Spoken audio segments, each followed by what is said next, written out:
The election is over, but the backlash from those who are unhappy with the results is not.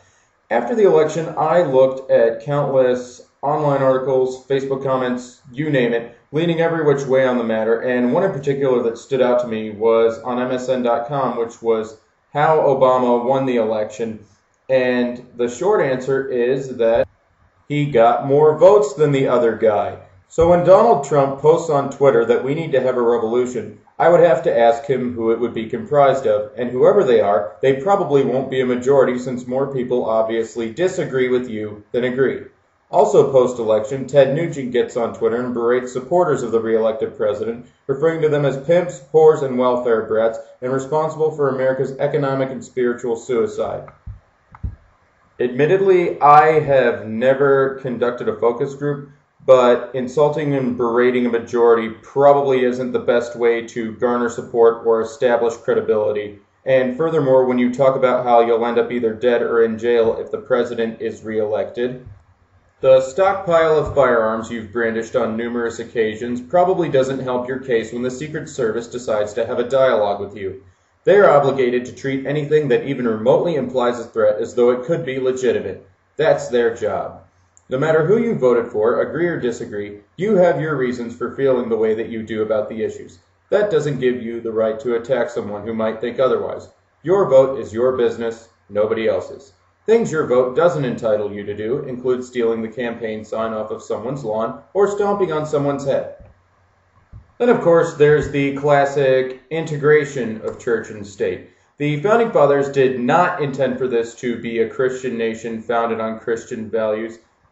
Under God was not in the original Pledge of Allegiance. It was added in 1954, and Benjamin Franklin wrote in great length in regard to the obstacles that churches imposed, but he also understood the importance of appeasing them to some degree because of the financing religious institutions could offer.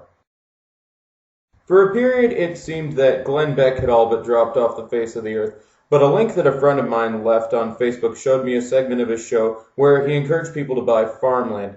He has also frequently encouraged gun ownership. So tool up and isolate yourself, because embracing the kind of behavior most typically exhibited by militias and cults is less dangerous than the results of an election.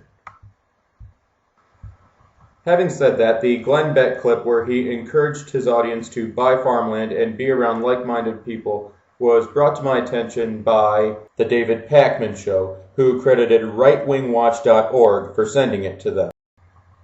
I, for one, am reluctant about the title Right Wing Watch so as to paint an entire political party with the same brush, because one of the things that frustrates me about the issues is the idea that it's all the other side's fault. In regard to the Republican Party, history shows that they have made several paramount contributions to the progress of this country. This guy made it illegal to own a human being. This guy put the Sherman Antitrust Act into effect to break up the major monopolies, and this guy put people to work developing the interstate systems. The point is, you can't credibly vilify an entire side of the spectrum when even this guy knows to give black people credit for peanut butter. For more on that, see D.L. Hughley's The Endangered List.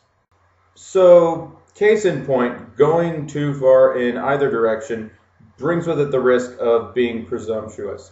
Too far to the right, and you have this. Too far to the left, and you have this. And if you think about it, while their grievances may differ, the demeanor and the tone of these two groups are comparable, and they both have a history of behaving violently. We live in a country where the right to express ourselves as we see fit has been emphasized throughout the course of our history. Neither side has a right to infringe upon or threaten someone else whose sentiments might differ from their own. That would be simply un-American.